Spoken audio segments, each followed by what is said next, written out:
You know it's a hot take when only verified accounts mentioned can reply. I mean, surely if you actually want to engage in dialogue and you're interested in what other people think, you wouldn't lock the doors and bar the windows. But that's just me. So this pretty lady says that she tried getting her mother to use Twitter more. Feeds for new users are incredibly graphic, controversial, and off-putting. Oh, Dios mío. Lots of women also deterred by lack of sensitivity settings for their own comments. Women don't want a gladiator free speech arena under their post. It's just how it is. So, like my question is, and this is probably why you can't engage with this person, because they know that they're in the minority. It's like, what about the people who love it though? Like, unironically, what about the people who do want the gladiator free speech arena? Because we actually do go out in the world and we know how people really are like.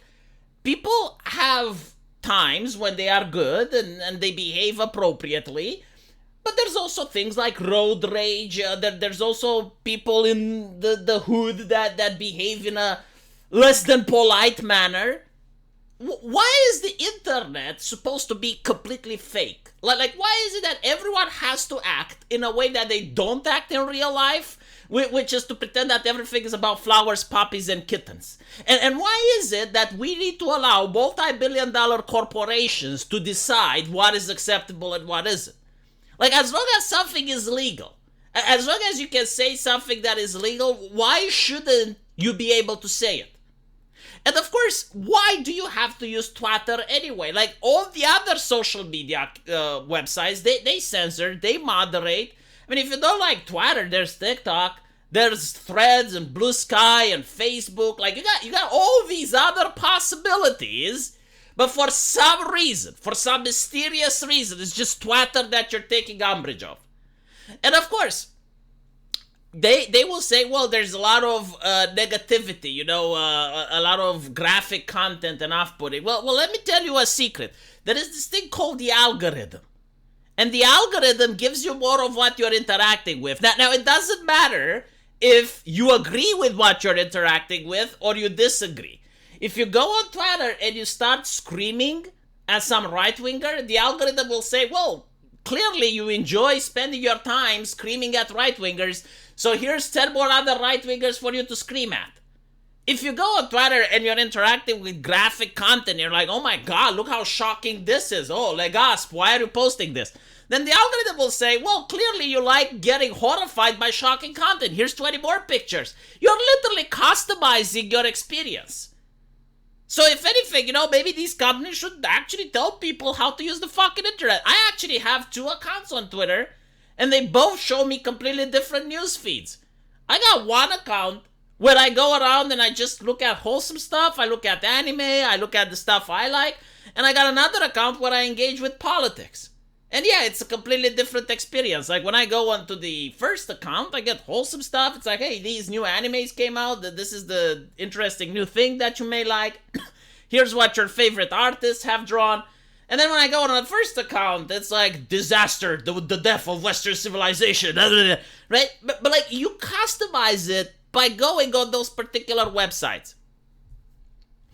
Like, the idea that you need to create a social media account based on this hypothetical mother that is incredibly offended by everything and it needs to be sanitized, like making social media PG-13 is not the solution. And it's not the solution because there are already websites that are PG-13. Like if you genuinely do not like this, go and use Facebook.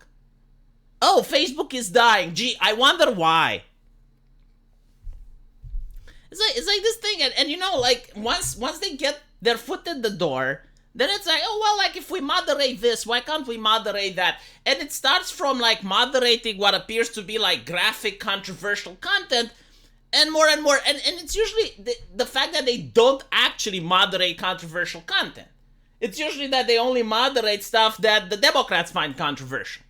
Because there's a lot of stuff, like for instance, okay, let's take LGBT theme, right? Like, Twitter is a platform that's for the entire world, right? It's not just for America. It's not just, There's a lot of people in the Middle East that disagree with LGBT ideology. There's people in Russia that disagree with it. There's people in Hungary that disagree with it. Therefore, it's controversial, right? Do we have it or not? Who gets to decide? Oh, the multi-billion-dollar corporation gets to decide.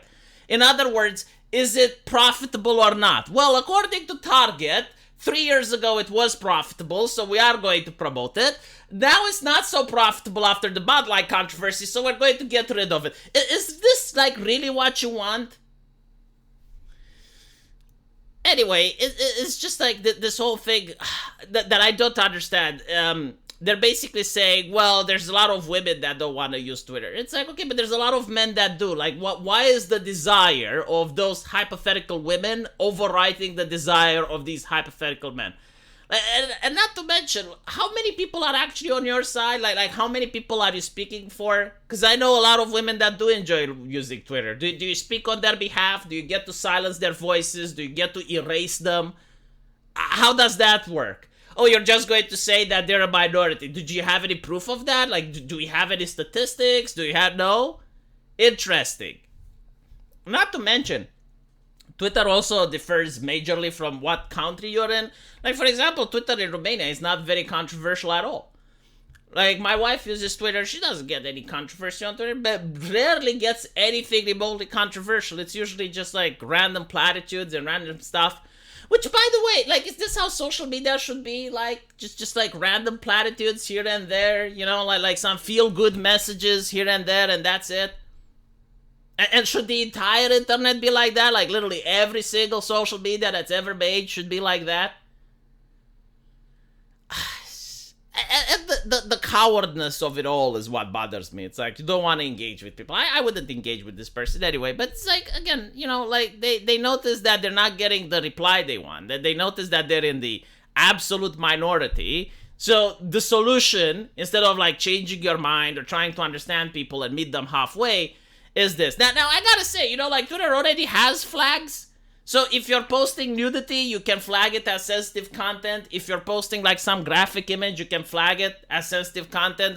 Controversial is a very subjective thing. So like what is controversial for you may not be for other and vice versa. So I don't know how to fix that. But like if you're advocating for, you know, people to flag their stuff appropriately, that's already a thing.